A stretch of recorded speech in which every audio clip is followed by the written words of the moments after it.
Welcome to your Yugioh channel. Hello, how are you? Today, I'm going to give you 3 things that Yugioh players should be doing right now. At this very moment, you should be doing it right now. Yugioh players should always pay the cost or target if the card says so. If you activate trade-in, don't ask me for a response before you trade in the card you need to trade in first. Don't. Oh, you want to activate Lightning Vortex? Don't ask me for a response before you discard your card first. For you Yu-Gi-Oh players out there, don't respond before your opponent pays the cost. Because say they want to trade in a certain card and you negated that trade in before they paid the cost. It's your fault. Then they will trade in another card instead because now they can save that card in their hand. Do you understand? They activate Lightning Vortex to discard a certain card. But then you negate that Lightning Vortex before they discard, and then they choose to discard another card, which can change the game.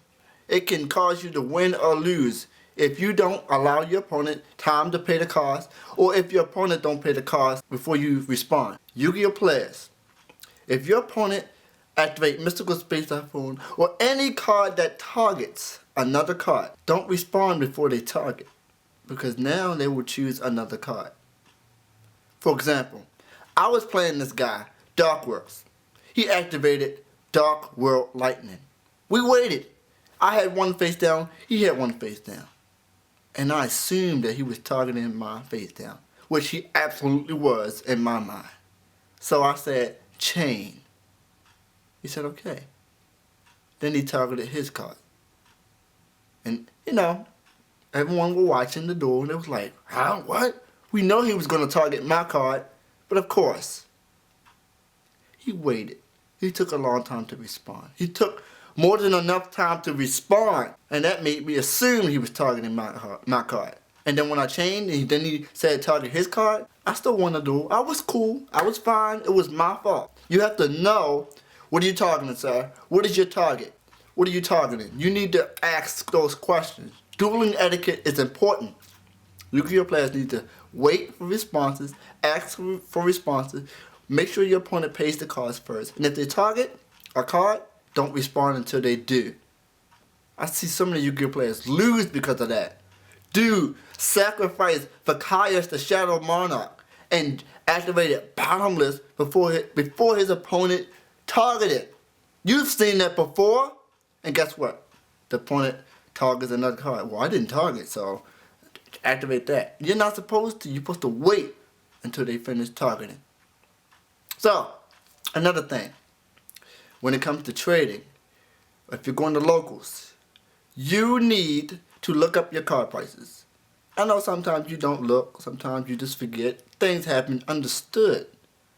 But when someone comes up to you and say, hey, what's your value on that? You need to be firm. You need to know what it is. Because Yu-Gi-Oh players look at that as a key, or what's the word I'm looking for? They kind of figure out who you are, what type of trader are you. And their approach to you will be different than if you knew. You need to organize your binder. Or let me see your trades. Alright, okay. It's unpleasant. I know you have a lot of cards. I know you don't want to organize. I know your room is junky. That's not an excuse. Organize your binder some way to make it easier for people to find out what cards they want and which cards they don't want. Know what you want. Hey, you see anything in my binder you want? Or you just looking through people's binders and taking forever? Dude, know what you want. Know what you want. That is very important. I can't stress that enough. Know what you want. And I know sometimes you just don't know what you want. You go to those locals, you're like, you just figured out what you wanted. You had to look through the binder to remember what you wanted. It happens. Understand that. We get it. So thanks for watching your Yu-Gi-Oh channel. And I end my turn.